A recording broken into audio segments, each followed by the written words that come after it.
আজকে আমার আলোচনার বিষয় সহবাসে কোন পজিশনে মেয়েরা বেশি সুখ অনুভব করে। দেশের এবং প্রবাসের ভাই বোনদের প্রতি সালাম। আসসালামু আলাইকুম। আমি প্রভাষক ডাক্তার রিক্তা পারভিন, হোমিওপ্যাথি এবং আয়ুর্বেদিক চিকিৎসক। অধিকাংশ পুরুষই এখন জানতে চায় যে কোন পজিশনে সহবাস করলে তার স্ত্রী বেশি সুখ অনুভব করবে। বাংলাদেশ সহ এশিয়া মহাদেশের অধিকাংশ পুরুষের যৌন অক্ষমতায় ভুগে থাকে। তো এই যৌন অক্ষমতার কারণে দেখা যায় যে অধিকাংশ মহিলারাই অর্থাৎ তাদের স্ত্রীরা পরকীয়ায় লিপ্ত হয়। স্বামীর সঙ্গে ভালো সম্পর্ক থাকে না, পারিবারিক কলহ থাকে, অশান্তিতে থাকে। তো সেই ক্ষেত্রে পুরুষ বিভিন্ন পন্থা অবলম্বন করে তার স্ত্রীকে একটু সুখ দেওয়ার জন্য, কারণ তারা মুখ ফুটে বলতে পারে না এবং লজ্জা পায় চিকিৎসা নিতে, যে কারণে বাজারে গিয়ে একটা অন টাইম ফার্মেসি থেকে কিনে এনে খাইতে থাকে।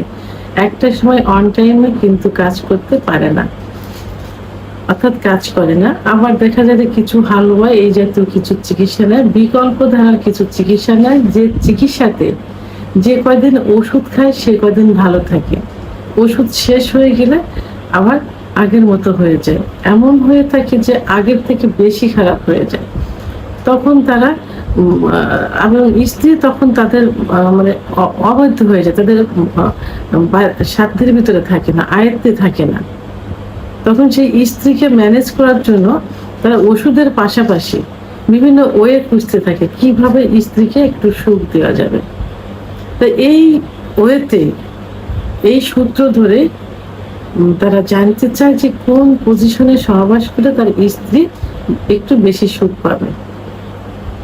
তো সাধারণত বাঙালি, বিশেষ করে এশিয়া মহাদেশের দম্পতিদের সহবাসের যে পজিশনটা সেটা হলো স্ত্রী বেডে থাকবেন, স্বামী স্ত্রীর উপর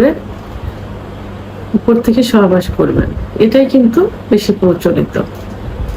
তো সেই ক্ষেত্রে যদি স্বামী যৌন অক্ষমতায় ভোগে, বিশেষ করে যদি দ্রুত বীর্যপাতের সমস্যায় ভুগতে থাকে, তা উপর থেকে সহবাস করলে সাধারণত পুরুষ যদি উপর থেকে সহবাস করে তাহলে তাদের শক্তিটা বেশি লস হয়।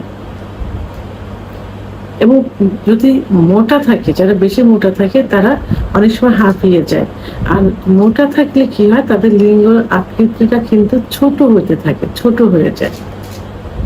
তো সেই অবস্থায় যদি উপর থেকে স্ত্রীর সঙ্গে সহবাসে লিপ্ত হওয়া যায়, তো অনেক স্ত্রী কিন্তু স্ত্রীর ভিতরে যে জরায়ের মুখটা থাকে, সে জরায়ের মুখে যদি স্বামীর পুরুষাঙ্গটার ঘর্ষণ লাগে তাহলে সুখ অনুভব করে। তা এইভাবে যদি মোটা হয়, মানে স্বামী যদি মোটা হয়, তখন তার যে লিঙ্গের সাইজটা আসে, এই সাইজটা দিয়ে অনেক সময় জরায়ের মুখে স্পর্শ করা সম্ভব হয় না, এবং স্পর্শ করার আগেই স্বামীর বীর্যপাত হয়ে যায়। তখন কিন্তু স্ত্রী সুখ অনুভব করে না। সেক্ষেত্রে স্বামীকে কি করতে হবে, একটু টেকনিক অবলম্বন করতে হবে। তো সেখানে নিজে শুতে হবে, যারা মোটা থাকে, যাদের দ্রুত বীর্যপাত হয়ে যায়, যাদের সহবাসে স্ত্রী সুখ পাচ্ছে না, তখন কি করতে হবে, স্বামীকে শুতে হবে, স্ত্রী উপর থেকে যৌন কার্য পরিচালনা করবেন।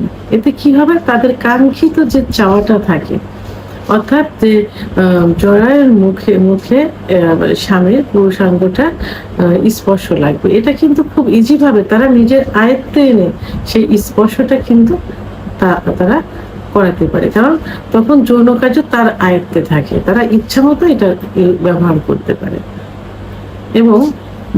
এবং তাদের যে জি স্পট জায়গাটা থাকে মহিলাদের, সেই জি স্পট জায়গা, অর্থাৎ যেখানে ঘর্ষণের কারণে বীর্যপাত হয়, সেই জি স্পট জায়গাটা কিন্তু থাকে প্রসাবের যে স্থান থেকে, প্রসাবের স্থানের নিচে। সে নিজে, স্ত্রী যখন সহবাস করবেন তখন তিনি নিজে ইচ্ছাকৃতভাবেই সে উপরের দিকে ধাবিত করে যৌন কার্য পরিচালনা করতে পারবেন। এতে কি হবে, তার খুব দ্রুত বীর্যপাত হয়ে যাবে এবং এতে স্ত্রী খুব তার শক্তিটা লস হবে, সেও সহজেই বীর্যপাত ঘটানোর জন্য চেষ্টা করবেন এবং তার নিজের আয়ত্তে পুরো যৌন কার্যটা রেখে নিজের মতো করে পরিচালনা করবেন। এবং মেয়েদের সেন্সিটিভ একটা জায়গা থাকে কিন্তু যখন ফোর প্লে করার কাজে সেটা ব্যবহার করে ব্রেস্ট মানে স্তন।